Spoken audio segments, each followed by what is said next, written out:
So, in this lecture I shall actually start with this question. The question is interesting because I am supposed to be talking to you about quantum chemistry, and the question is, do we understand quantum mechanics? But before I tell you why I ask such a question, let us look at this figure.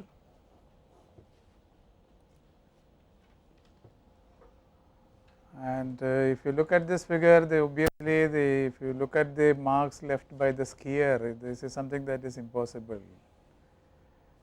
Okay, if you look at the figure, this is definitely impossible. And now with this, let us look at the original two-slit experiment that I started with. So, in the two-slit experiment, if you remember, if you keep only one slit open, you will get, if you keep only this slit open, you will get this pattern. While if you keep both the slits open, the pattern that you get is shown here. So, you think of a point here,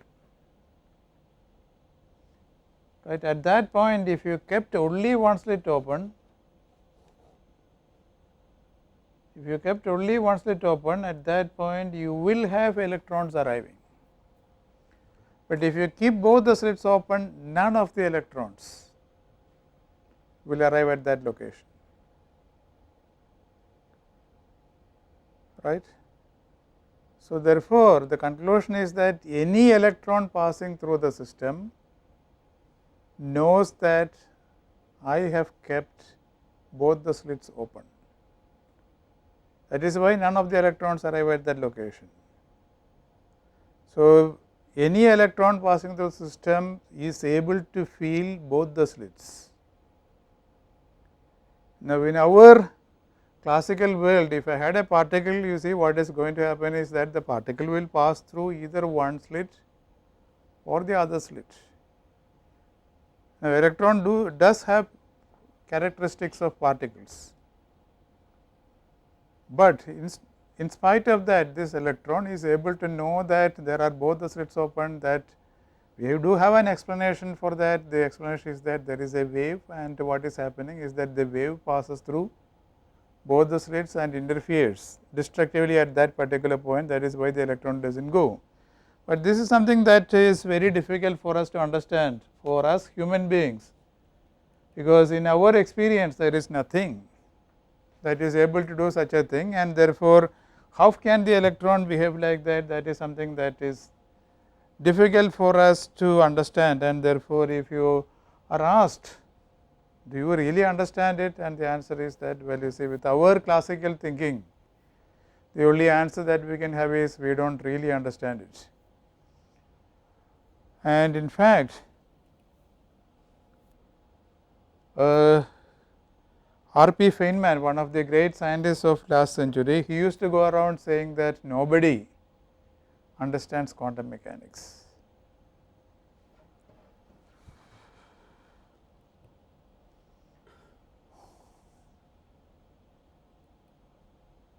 So, the way you or anybody has to imagine of the two-slit experiment is that the wave associated with the electron actually goes through both the slits. So, it is as if some part, I mean, it is not really correct to say a part goes through here and another part goes through there, but it is something is going through both the slits, even if you have only one electron.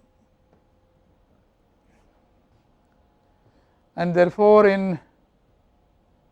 in quantum mechanics, this is actually the way things are happening. Even though such a thing will not happen in our real world, it is as if something has gone through one of the slits and the other, then something associated with the electron has gone through both the slits. That is what is happening. So, then you have this very interesting question: how does an electron propagate? See, if I have a chalk piece.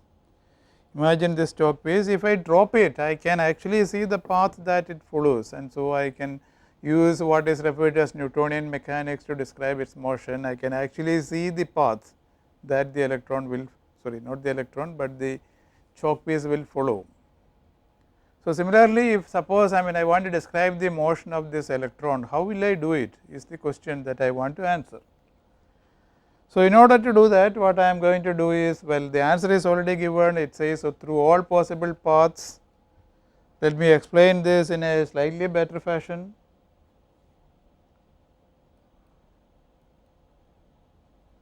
Imagine that instead of having a system of just one wall with two slits, imagine that I have 3 walls. So, these are 3 walls as you can see, okay, 1, 2, 3, each one of them has 2 slits, and here is my electron, source of electrons, the electron is produced there and it will pass through these are system of slits. And imagine I want to think of the possibility or the probability that the electron will arrive at that location. Okay. How will I calculate this probability? In the case of the 2 slit experiment, what I said was, okay, to calculate the probability I first have to calculate the wave function. To calculate the wave function, how will I do it? There are 2 possible ways in which the electron could go, maybe through the first slit or through the second slit. Each possibility makes a contribution to the wave function. So, you have to first evaluate that contribution and then add the 2 contributions together to get the total wave function, and then after that you have to take the magnitude of that wave function and square it, you will get the intensity or the probability. So, if you extrapolated that to this situation, what will happen is that you see the wave associated with the electron could have perhaps followed this green path, that is definitely one possible path. This red path is another one, this blue path is yet another one, and if you think about it, you would realize that there are 2 to the power of 3, 8 different possible paths that the wave associated with the electron could have taken to arrive at that location, right. So, the contribution from the first one, imagine I have some way of calculating it, I will calculate and call it psi 1. Then I will have a second path, I have not drawn all the paths, only 3 of them I have drawn, but the paths are there. So, I will have to evaluate the second one, contribution from the second, and then up to psi 8 I will have to calculate and add them together to get the total. And once I get the total, I will take its magnitude and square it, I will get the probability or intensity if you like. I will speak of probability if I have only a single electron, but if I have a beam of electrons, then I will speak of intensity. Okay. So, that is what happens in this case, but suppose I say, okay, now I am going to think of even more complex experimental setups.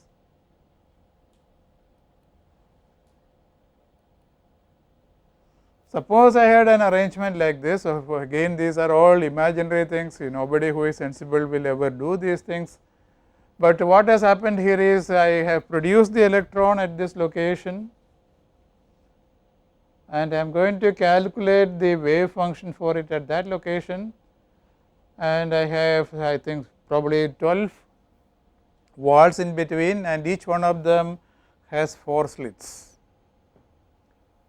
So, if you have 4 slits on each wall and 12 walls, then what will happen? How many paths? The answer is 4 to the power of 12 paths are there.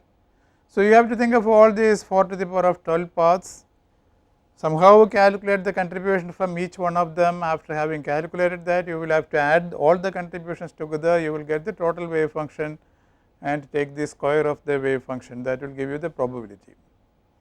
This is the prescription. So, now suppose you make it even more complex.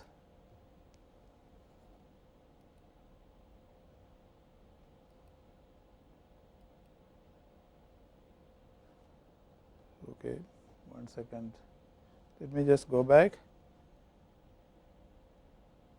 Oh, okay, I think I did make a slight mistake, I suspect. Here is a system with 12 walls and 4 slits.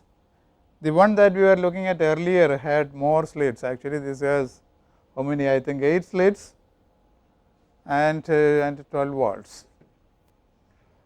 So, what you can do is imagine you increase the number of walls as well as the number of slits. So, then what is going to happen is you have the source here you have the screen there, you have made many walls, these are all imaginary walls in between, and on each one of them what you will do is you will go on making slits. So, for example, these are the slits on the first one, second, third and so on.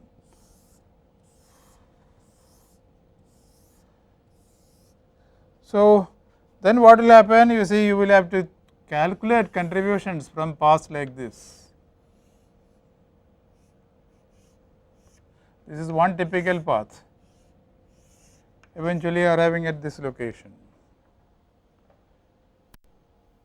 So, I can imagine the limit where I have infinite number of walls. Of course, I mean that is purely imaginary, it is not physically possible to have it.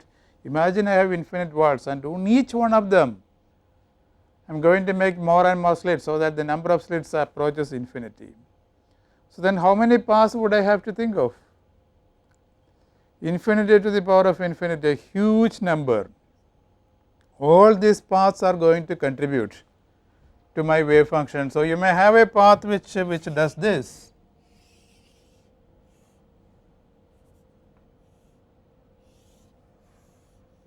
something like that, even that will make a contribution to the wave function. Of course, if you think about it physically, you know that the contribution from such a path may be small, but in principle it will also make a contribution.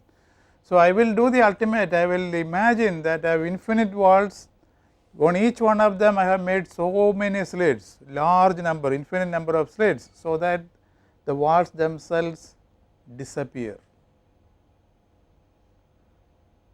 So, I say okay, the walls are there, the slits are also there, only in my mind, correct.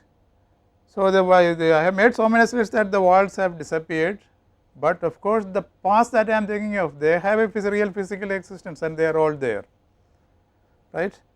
So, in the ultimate limit where you have so many slits that each wall has disappeared, right. What are you actually talking about? You are talking about the propagation of the electron in free space. And how does an electron in free space propagate? Here is the answer. If you start with an electron at this location, now at this instant I have an electron at this instant here, and imagine I want to calculate the probability that the electron will be there, maybe 10 nanoseconds later, suppose. What should I do? I have to think of all possible paths that the electron could have taken. They will all start at this location now and end there after 10 nanoseconds. So, you will have to think of all these paths, this one, many paths, right. All these paths are possible. You have to think of any one, all of them, each one will make a contribution to the wave function, and you have to evaluate the contribution of any particular path or all possible paths, and then perform a sum over all these paths, and that will give you the wave function. So, this is the meaning when I said an electron propagates through all possible paths, because all paths make a contribution to the wave function. This is to be compared with Newtonian mechanics. I told you, if I have this particle here and if I drop it, I know exactly it follows only one path, right. But that is not the way things are in quantum mechanics. If I have an electron here now, and if you ask me where will it be after 10 nanoseconds, then I cannot actually tell you where it will be. All that I can do is to give you the wave function. What is the use of the wave function? The wave function will tell me the probability density that it may be located at this point after 10 nanoseconds. Okay, that probability I can calculate. How will I calculate? I may think of a path which starts here and goes there, another one which again starts here now and goes there after 10 nanoseconds. I have to think of all the possible paths that the electron could have taken, evaluate the contribution from each, sum all these contributions, that will give me the total wave function, take its magnitude and square it, that will give you probability density that it may be located at this point. That is the way it is. So, these are shown in the slides actually, the point where you produce the electron, the point where this is where you produce the electron or you start with the electron, there is that is where you are detecting the electron. So, in the limit of infinite walls and infinite slits, you are actually speaking of free propagation, and then you find that all the paths contribute, but then of course, you will object to this, you see, because I have not actually given you a prescription for evaluating the contribution from a particular path. See, I just said evaluate the contribution from any given path. How will I evaluate the contribution from a particular path is the next question. And for that there is a prescription. You see, if you have this particular path or any path, imagine electron is here, I am thinking of calculating the probability density at this point, you think of a path which may be a straight line, that makes a contribution to the wave function, or maybe a path which is a parabola connecting the two, even that makes a contribution. So, therefore, you think of any particular path, I want to know how much is the contribution of that path, and the answer is that if you give me this path, that means I know the position of the electron at any instant if it followed that path. At the moment I say I have a path, that means I know the position of the electron at each instant of time along that path. So, if you say, well, if it can be simple one dimensional, though I have been talking of things in 3 dimensions, but let me say I am thinking of a simple one dimensional situation where the position of the particle is denoted by x, and the moment I say I know the path, it simply means that I know x as a function of time. So, if I knew the position as a function of time, then what can I do? I can calculate the velocity of the particle, because velocity is obtained by differentiating this with respect to time, and if I knew the velocity, I can calculate the kinetic energy. So, therefore, if I knew the position, I can actually calculate the kinetic energy of the particle. And not only that, you see, maybe the particle is moving subject to some potential. So, therefore, potential is a function of position. So, it is possible for me to also calculate the potential energy of the particle if it followed that path. Okay, if it is following a definite path, I can always calculate its kinetic energy at each instant of time. Also, it is possible to calculate the potential energy of the particle at each instant of time. And if I can do that, I can take the difference between the two, not the sum, because some of you might have expected the sum to be there, but that is not how it is. You take the difference between the two and integrate it from the initial time to the final time. The limits are from initial time to the final time. This is something that is very familiar to physicists. It is referred to as action, and it is denoted by the symbol S. So, if you give me any path, it is possible for me to calculate the action associated with that path. And interestingly, what happens is that the contribution of any path to the wave function in quantum mechanics is determined by this object, which is referred to as the action. If you give me any path, I will be able to give you a number which is the action for that path, and once I get that number, what I will do is I will take e to the power of I into S divided by h cross, right. What is I? I is square root of minus 1. I mean, you may say this is very arbitrary. In fact, it is some sense. Let me continue and then it will become clearer. So, given any path, what do you do? You take e to the power of I S by h cross. H cross is our Planck's constant divided by 2 pi. It is going to occur in all our discussions, and this will determine the contribution of a particular path. And then if you know if you have all the possible paths, what you will have to do is you will have to sum over all the paths, all the possible paths.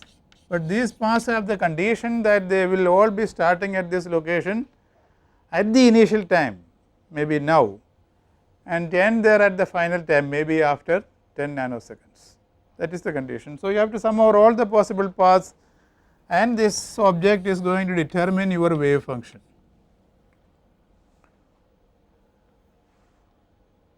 Okay. Now, wave functions, if you have studied a little bit of quantum mechanics, then you know that they have to be normalized. So, there will be a multiplicative factor there which ensures that the results are physically acceptable in the sense that, say, because wave function is related to probability, psi square will give you something which may be referred to as probability density, and if you integrate it over the entire space, answer has to be 1. This is anticipating some parts of my lecture later, but this is a normalization factor, that is all that you need to know now, and you have to sum over all the possible paths.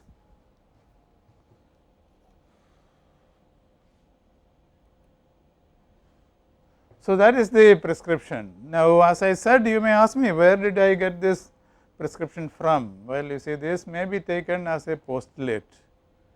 There is no other way in which this can be justified. This is, you can say, well, this is how nature is.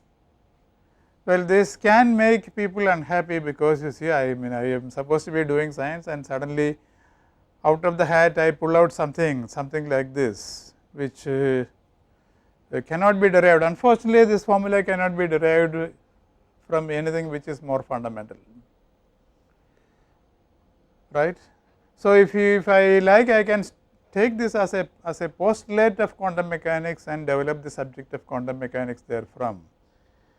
Now, as I said, maybe this will make you unhappy, but then I would like to remind you that Newtonian mechanics, when you start, you have studied force is equal to mass into acceleration.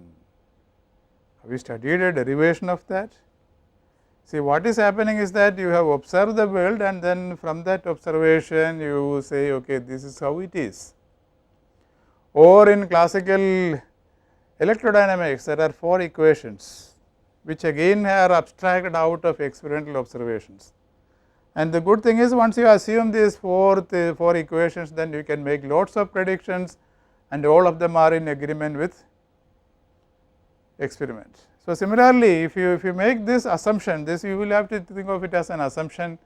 Once you make this assumption, then you can develop the whole subject of quantum mechanics from here.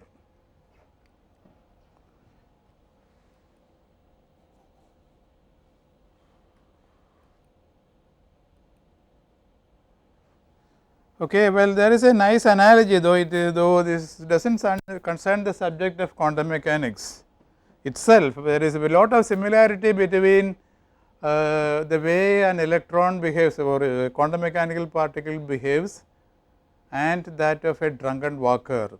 Essentially, what I am saying is that there is a lot of similarity between the way an electron moves, or a lot of connection actually, not I should not say completely similar.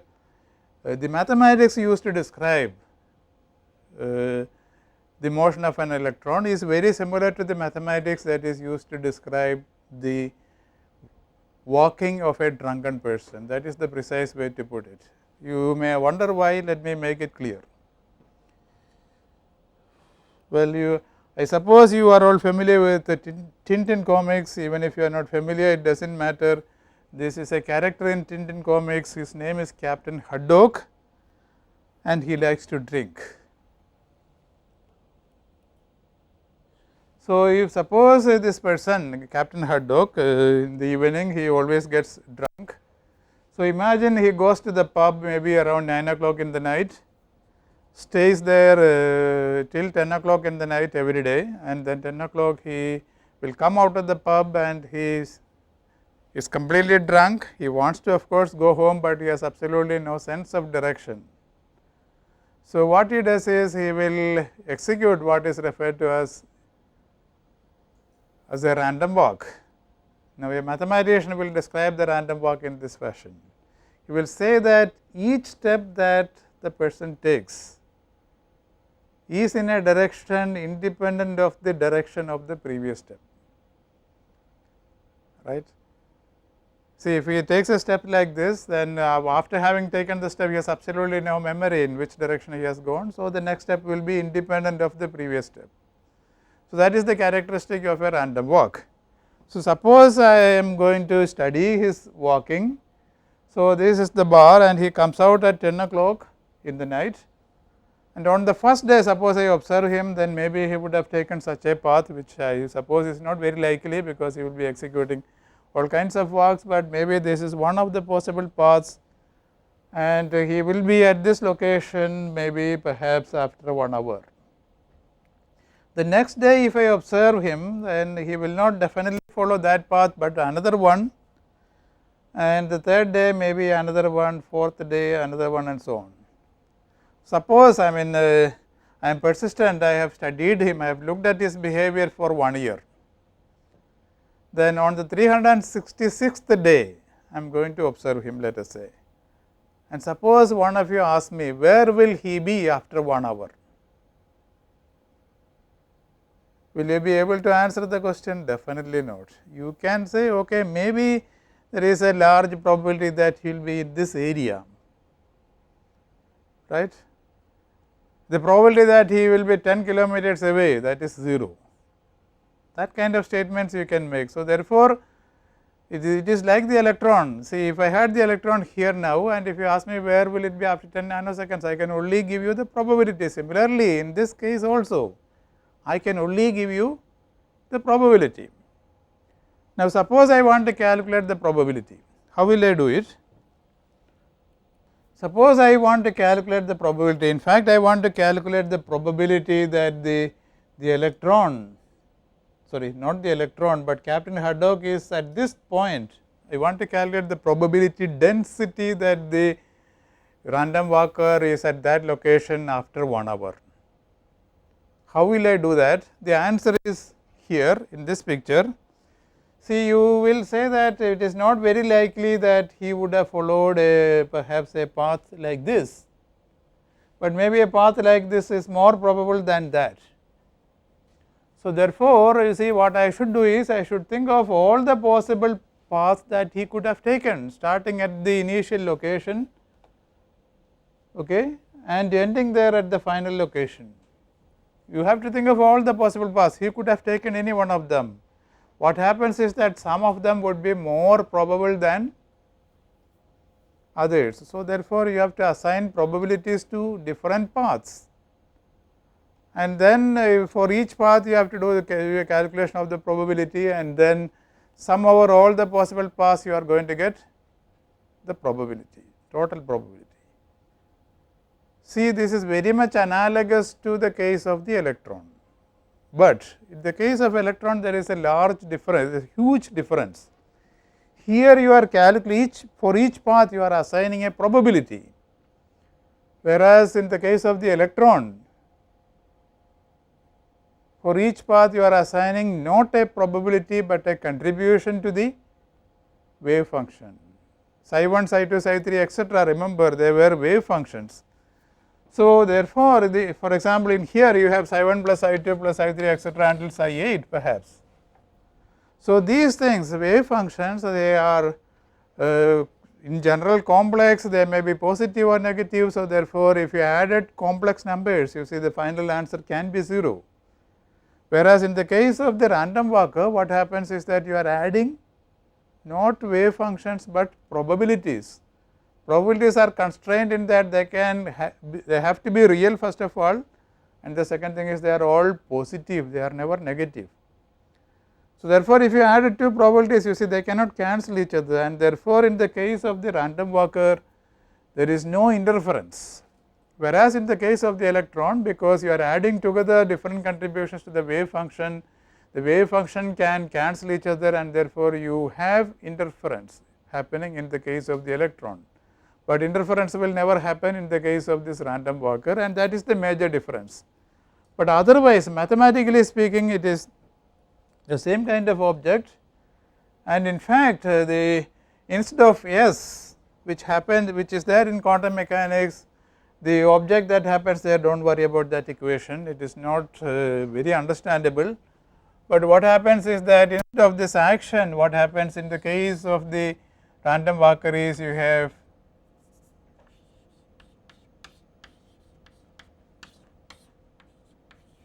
this object which actually resembles the action,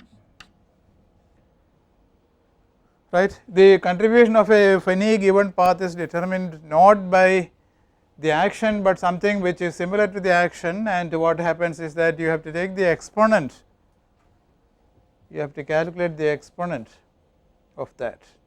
And so, what I want to say is that the mathematics of quantum mechanics and the mathematics of describing the motion of a random walker is very similar.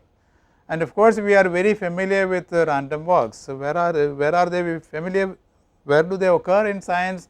Answer is that if you had a colloidal particle which is immersed in a solution, and if you observe it under the microscope, then you will see that it executes random motion, right. It executes random motion much similar to the walking of a random walker or a drunken person. So, this is the what is shown in this slide. This is a colloidal particle, it is big enough for you to see it under the microscope, let us say, and then if you observe it, you will find that it seems to follow some trajectory which may be something like this and which resembles the random walk of a drunken person. And this is how a colloidal particle will diffuse in solution, right, because if you put a colloidal particle in solution, I wonder whether you are familiar with diffusion equations themselves. If you have a particle, a colloidal particle put in a solution, what is going to happen is that there are molecules of the medium surrounding it. These molecules will come and hit your Brownian or the colloidal particle, and at any given instant of time, you see there may be more particles hitting from this side than from the other side, and the momentum imparted in this direction will be more than the momentum imparted from the other direction, and then the particle will go in this direction.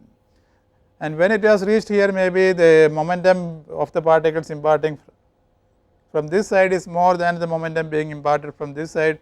So, then the particle will go in that direction, and then it will go like that randomly in direction, and that is what happens. This is essentially the thing that is responsible for diffusion of a gas or diffusion of a liquid or diffusion of colloidal particles in a solution.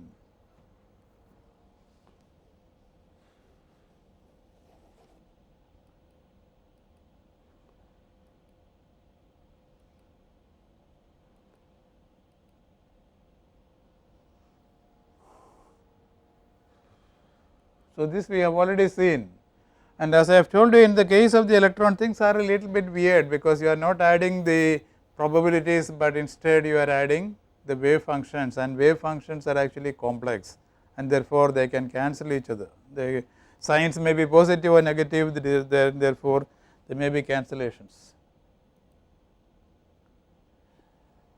Now, if one likes, it is possible to develop the whole subject of quantum mechanics using starting from this equation. In fact, as I told you earlier, it is possible to take this as a postulate and develop the whole subject of quantum mechanics from this formula, right. Okay.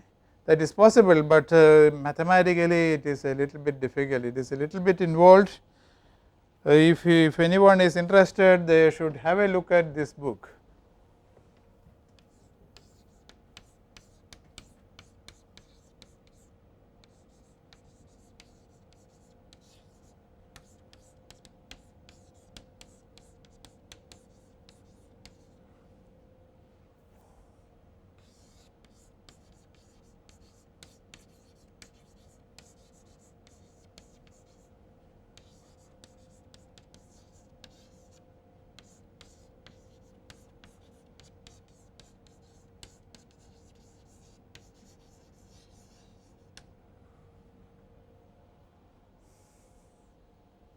So, if you look into this book, you will find that the subject of quantum mechanics is developed starting from this particular formula. The whole thing, the whole book is based upon this formula. It starts from here and develops everything, okay, or almost everything. Now, mathematically speaking, this is rather difficult, and I do not know of any quantum chemistry book where the approach is described, but it is a very beautiful, very nice approach. Many of the physics books these days do make use of this approach. So, if you want to get the details of this approach, you will have to read this book or some of the good quantum mechanics books. For example, there is a book by R. Shankar, very nice book, entitled Principles of Quantum Mechanics. It has a chapter on this approach. But because it is mathematically involved, I shall not continue to discuss this, but what I will do is I will switch over to the usual procedure of introducing quantum mechanics, which is introduced as a set of to introduce it as a set of postulates. So, the way one would go about is this: if you have wave phenomenon, after all we are seeing that there are waves. So, if you have waves, the argument is that there should be a wave equation, because people are very familiar with waves, and waves are always described by wave equations. So, therefore, if you have wave phenomenon, there must be a wave equation, and it so happens that the wave equation that is appropriate for the description of motion of electrons, or the wave equation of quantum mechanics, is an equation that was introduced by Schrodinger. This is Schrodinger, and matter waves obey his equation. So, we will see this equation later.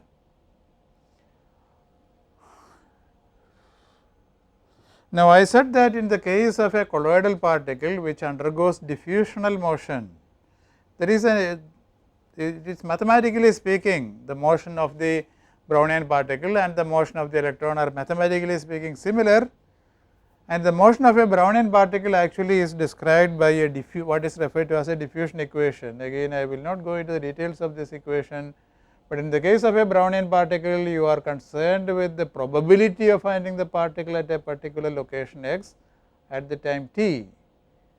So, this is the kind of equation that a diffusing particle will obey, and this d there is known as the diffusion coefficient. So, we know that in the case of Brownian motion, this kind of diffusion equation, do not worry about this equation if you are not familiar, but there is an equation which describes the diffusional motion of a particle, and it is that equation. Now, I have argued that mathematically diffusion and the motion of an electron in quantum mechanics are similar.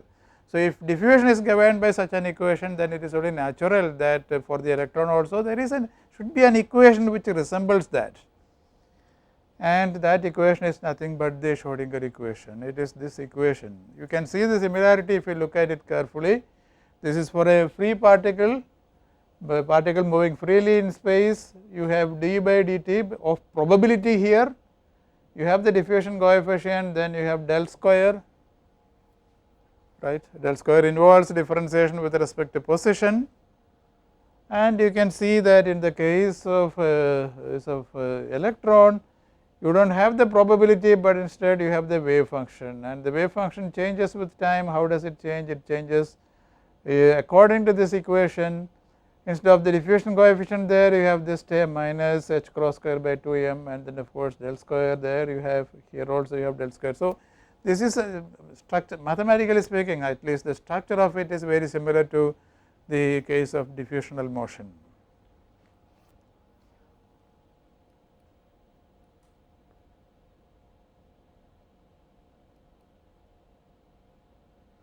So, the basic equation of quantum mechanics is actually this equation, which is the Schrodinger equation.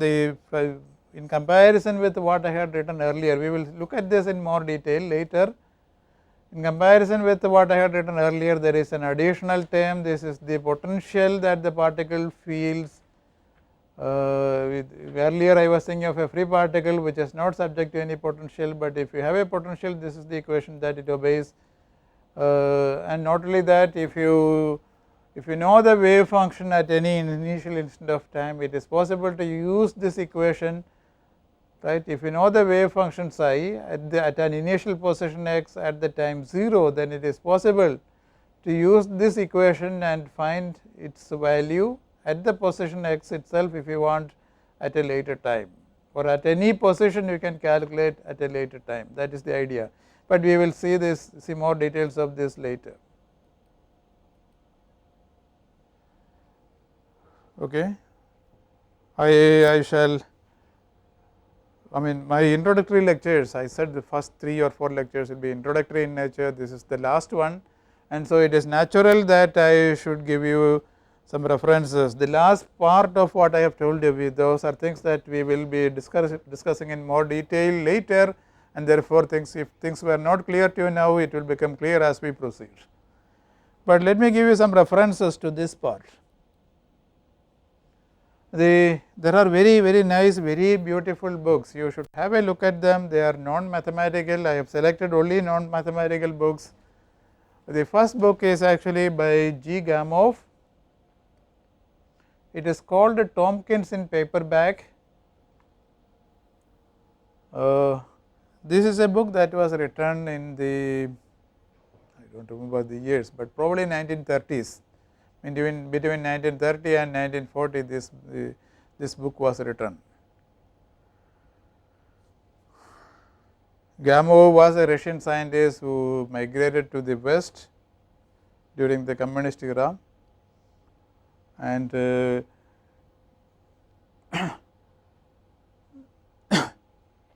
he wrote a series of articles in one of the British newspapers, and these articles were collected together into the form of a book.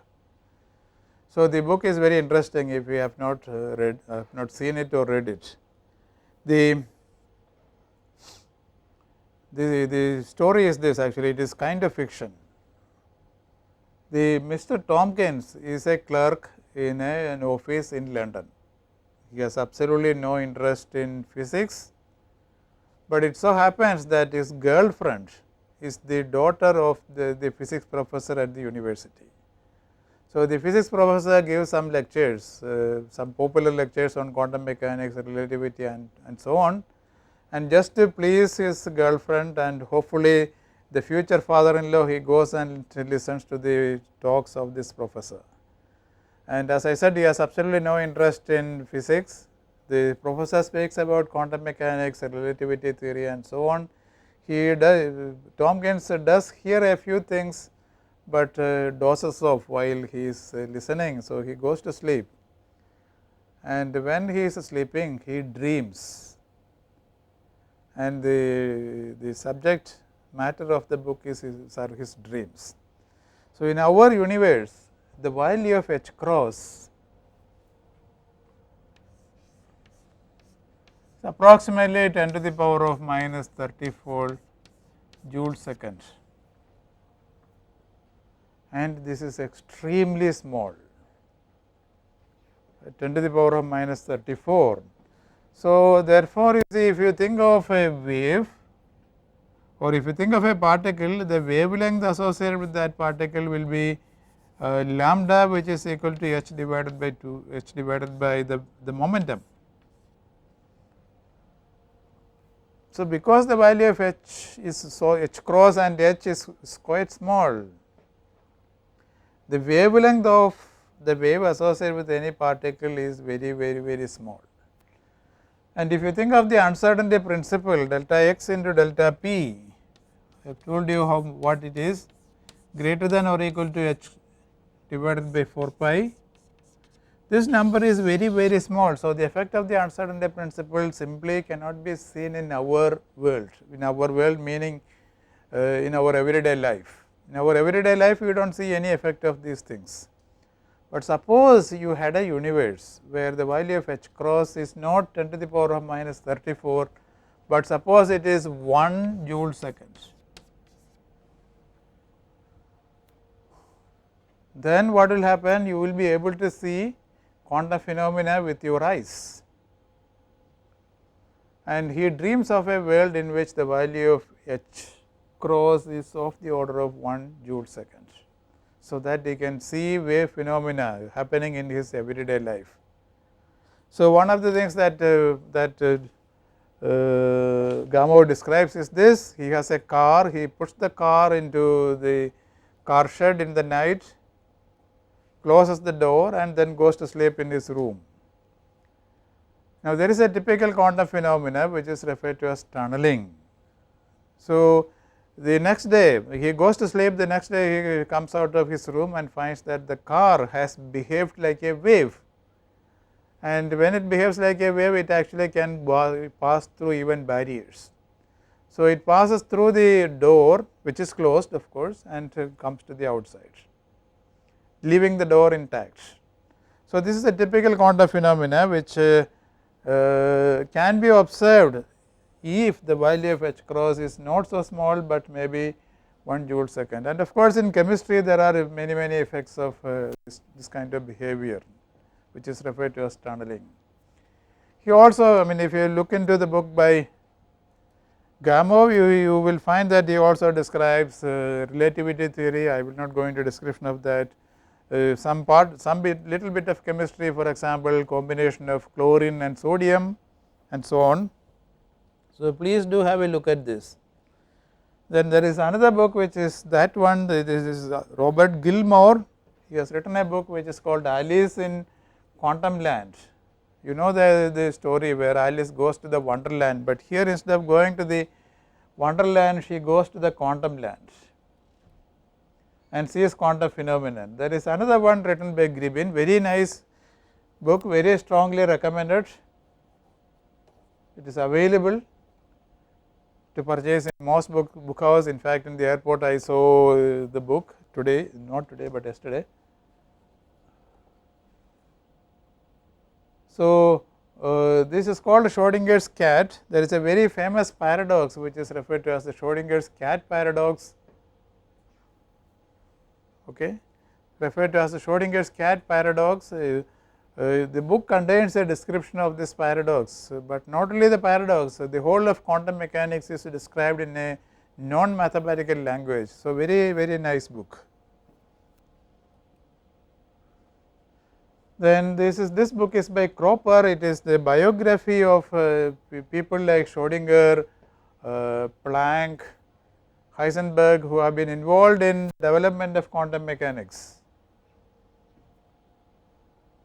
And not only he gives you biography, but he also gives you an introduction to the subject itself, written very nicely. Well, you see, if you have cats, then naturally you will have kittens, and that is the subject of, I mean, that is the title of this book by Gribin. See, since the quantum mechanics was formulated, people have been trying to disprove it or trying to find exceptions to quantum mechanics, and so people have been trying all kinds of experiments, trying to find conditions in which quantum mechanics is not obeyed. And as of today, nobody has been able to find any exceptions. So, this gives you a history of all these experiments that have been carried out till 1995. Well, this book by Gamow is very old, and therefore, it was rewritten by somebody else called Stannard, and it is called The New World of Tompkins. So, it is necessary for you to read either this or that. Well, I spoke about Feynman. There is a very nice, very beautiful book written by Feynman. The spelling in the name is not correct. The title is QED. QED stands for Quantum Electrodynamics, but you should not be frightened by the name. This is a book which is very readable and very understandable. I am sure you will enjoy reading this book. This is a little bit more mathematical book. Only if you are mathematically minded, this book is advised, otherwise it is not such a great book. You should also look at this website which I have referred to earlier. Well, this is the famous quotation that I have shown you earlier. He said that it is safe to say that nobody understands quantum mechanics. And you also look at this quotation, which is from Wheeler. Wheeler happened to be the PhD supervisor of Feynman. And finally, I would also like to add that there is a book there are 3 books by R. Venkatraman available in India. Beautifully written books. These actually, there are 3 of them. I will give you the reference to it maybe in the in tomorrow perhaps. Very nice books, not expensive, it is very readable. So, here is the last slide. Well, I have spoken only for 3 hours, and this is surely not enough to convince you that it is such a beautiful subject, but I hope by the end of the course, which will be roughly 40 lectures, I hope you will be convinced that quantum mechanics is actually a very beautiful subject. What you should do is you should think of the physics, you should try to understand the subject the physical fashion rather than approaching it mathematically. Once you have understood the physics, then the understanding the mathematics actually becomes easy. I think I should stop now.